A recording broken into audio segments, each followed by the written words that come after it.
नमस्कार दोस्तों, take doctor YouTube channel पे आपका स्वागत है। अगर आप वेंडर है या आप पानी पूरी का ठेला लगाते हैं या पोहा बेचते हैं या आप कोई भी रोड साइड या स्ट्रीट वेंडर है तो आप हो जाइए सावधान, क्योंकि अब जीएसटी डिपार्टमेंट की नजर आप पे भी हो गई है या इनकम टैक्स डिपार्टमेंट भी आपको नोटिस भेज सकता है। हाँ, अभी तमिलनाडु में एक पानी पूरी वेंडर को एक जीएसटी का नोटिस आया।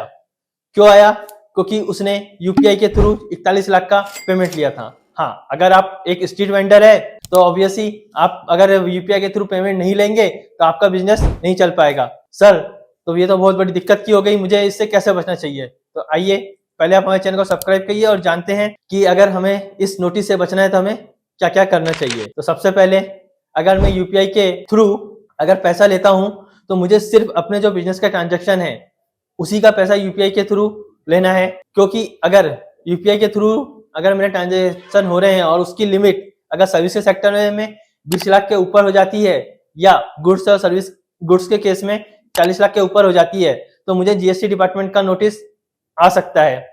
इसके अलावा हम सबसे बड़ी गलती क्या करते हैं कि हमें जीएसटी का नोटिस आ जाता है। सर, सबसे बड़ी गलती ये होती है कि अगर मेरे पास कैश का अमाउंट है, कैश पड़ा हुआ है 50,000 60,000 रुपए और मुझे बैंक में पैसा चाहिए रहता है, तो मैं क्या करता हूँ, सामने वाले किसी व्यक्ति को दे देता हूँ और उसे यूपीआई के थ्रू अपने यूपीआई में पेमेंट ले लेता हूँ।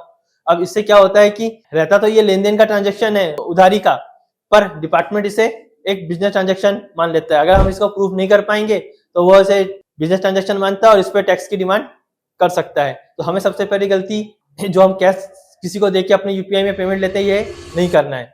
दूसरी, हमें ये याद रखना कि एक फाइनेंशियल ईयर में अगर हम यूपीआई के थ्रू पैसा लेते हैं तो वह मुझे सिर्फ 20 लाख या 10 लाख रुपए तक ही लेना है। इसके ऊपर मुझे यूपीआई में पेमेंट नहीं लेना है, नहीं तो मुझे जीएसटी डिपार्टमेंट का नोटिस आ सकता है।